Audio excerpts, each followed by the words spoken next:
আপনাদের একটা নয়নতারা গাছ আছে দুটো, তার মাল্টি গ্রাফটিং করে দেখাবো। দেখুন এই একটা রয়েছে, দেখুন এটা হচ্ছে সাদা, আর এটা রয়েছে যেটা চালু একটু লালচে কালার যেটা রয়েছে, দুটো দুরকম কালার রয়েছে। তো এইখান থেকে আমি মাল্টি গ্রাফটিং করে একটা গাছের মধ্যে দুটো কালার কীভাবে হবে সেটা কিন্তু আমি দেখাবো। তো এইটা আমি আগে অনেকবার চেষ্টা করেছিলাম, আগে অনেকবার, তো কয়েকবার সাকসেস হয়েওছি, কয়েকবার আর হয়নি। তো আজকে সেই প্রসেসটা কিন্তু আপনাকে দেখাচ্ছি। তো প্রথমে কি করতে হবে, দেখুন এই যে গাছটা রয়েছে, এখান থেকে কী করলাম, আমি একটা লালের একটা ডাল আমি এখান থেকে দেখুন আমি কিন্তু কেটে নিচ্ছি। দেখুন, আর এর তো এইটা কিন্তু আমি টপডাই এর মধ্যে কিন্তু টপডাই একটা যে গাছ রয়েছে সেটা কিন্তু আমি রাখছি। রাখার পর দেখুন এখানে দেখুন এগুলো কিন্তু আমি সব ডালগুলো কিন্তু আমি প্রত্যেকটা ডাল কিন্তু আমি কেটে দিলাম, ডালগুলো কিন্তু রাখলাম না। কারণ যেহেতু এই একটা গাছ রয়েছে, এই গাছটার সঙ্গে করলে এই গাছের সঙ্গেই কিন্তু গাছটা আপনার এই রস টানবে, গাছটা কিন্তু শুকিয়ে যাবে না, গাছটা কিন্তু বেঁচে থাকবে।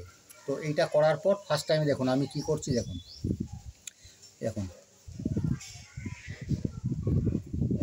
এটা কিন্তু ভালো করে কিন্তু সমান করে ছুলে নিতে হবে দুদিকটা, যাতে সমান করে কিন্তু বসে। কারণ একটু কিন্তু ফাঁকা থাকলে কিন্তু গাছটা কিন্তু আপনার জুড়বে না। দেখুন এটা কিন্তু আমি একটা সাইড কিন্তু চেঁচেছি, একটা সাইড দেখুন একটা সাইড কিন্তু চাঁচা হয়েছে।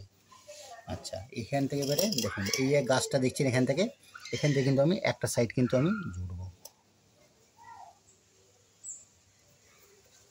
এই কাটাটা কিন্তু একটুখানি ভালোভাবে কাটতে হবে। কাটাটা কিন্তু মানে উল্টো পাল্টা হয়ে গেলে গাছটা কিন্তু জুড়বে না, গাছটা কিন্তু আপনার মরে যাবে। দেখুন উপরে যে সবুজ যে ছালটা আছে একটা সাইড, এটা কিন্তু আমি ভালো করে কিন্তু দেখুন এটা কিন্তু আমি দেখুন ছুলে নিলাম। দেখুন দেখুন এটা আমাদের কিন্তু দেখুন সুন্দর করে কিন্তু আমাদের ছোলা হয়ে গেছে। দেখুন গাছটা ছোলা হয়ে গেছে। এরপরে কি করব, এইটাকে দেখুন এটা নিয়েছি,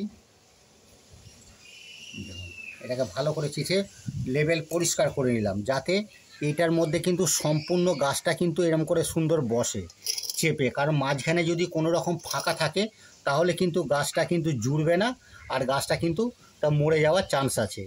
দেখুন গাছটাকে একদম চেপে দেখুন একদম পুরো সেফ হয়ে গেছে, একদম পুরো সেফ হয়ে গেছে।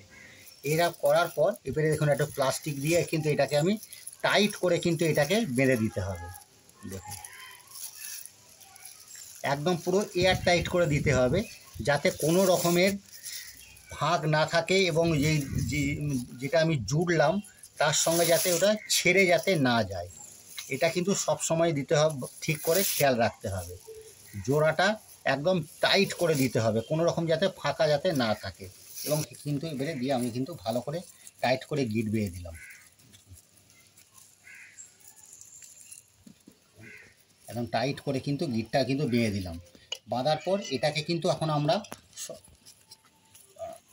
বাঁধাটা দেখুন এটাকে কিন্তু দেখুন টাইট করে কিন্তু আমরা এটাকে বেঁধে দিলাম। বাঁধার পর এটাকে কি করব, আমরা একদম সম্পূর্ণ একটু ছাওয়া জায়গাতে রেখে দেবো। আর একটা কথা হচ্ছে, এটাকে একটুখানি জল সব সময়ের জন্য জল দিয়ে যেন একটু মাটিটা সব সময় যেন ভেজে থাকে, কোনো রকম যাতে মাটিটা শুকিয়ে না থাকে। মাটিটা শুকিয়ে গেলে কিন্তু গাছটা কিন্তু ঠিকমতো হবে না, কারণ এই গাছটার রসটাই কিন্তু এই গাছের মধ্যে যাবে।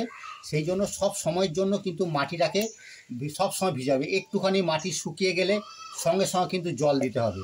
এইভাবে জল দেওয়ার পর এটাকে কিন্তু একদম ছাওয়া জায়গাতে মিনিমাম 1 থেকে 1.5 মাস আমরা কিন্তু ছাওয়া জায়গাতে রেখে দেবো।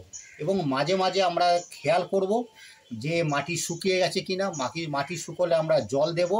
আর একটা দেখব যে এখান থেকে কোনো কিছু দেখবেন এই ছোটো ছোটো কচি ডাল বেরোচ্ছে কি না, এগুলো কিন্তু আমরা খেয়াল করবো। যদি আমরা দেখি না এখান থেকে ছোটো কচি ডাল বেরোচ্ছে, তাহলে আমরা তখন দেখে জানবো যে আমাদের এটা গাছটা সাকসেস হয়ে গেছে এবং এটা জুড়ে গেছে। তখন কিন্তু আমরা এটাকে কেটে আমরা কিন্তু একটা নতুন জায়গাতে আমরা লাগাবো। তো এই মুহূর্তে এটাকে কি করি, আমরা একটু ঠান্ডা জায়গার মধ্যে কিন্তু আমরা রেখে দিচ্ছি। দেখুন আজকে 1.5 মাসের বেশি সময় হয়ে গেছে। তখন গাছটা দেখুন, দেখছেন এখন নতুন নতুন কিন্তু দেখুন ডগ কিন্তু বেরিয়েছে। দেখুন দেখেছেন নতুন ডগ বেরিয়েছে। দেখুন তার মানে গাছটা কিন্তু আমার পুরো কিন্তু সাকসেস হয়ে গেছে গাছটা।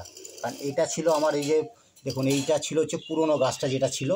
আর এই গাছটা দেখুন আমি লাগিয়েছিলাম, দেখুন এই গাছটা এখান থেকে দেখুন, দেখেছেন এখানে কেমন ডগ বেরিয়েছে, দেখুন এই একটা ডগ বেরিয়েছে, এখানে একটা ডগ বেরিয়েছে, এই একটা ডগ বেরিয়েছে। তার মানে এই গাছটা কিন্তু আমার সাকসেস হয়ে গেছে। এখন আমার কাজ হবে এটাকে সম্পূর্ণভাবে তুলে নিয়ে গিয়ে আমরা কিন্তু একটা অন্য জায়গার মধ্যে কিন্তু একটা বসিয়ে দেবো।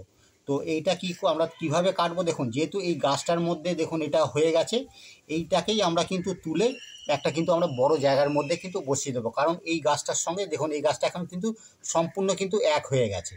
এরপরে এইখান থেকে দেখুন যা ফুল বেরোবে, গাছ বেরোবে, সব কিন্তু ডবল ডবল কালার বেরোবে।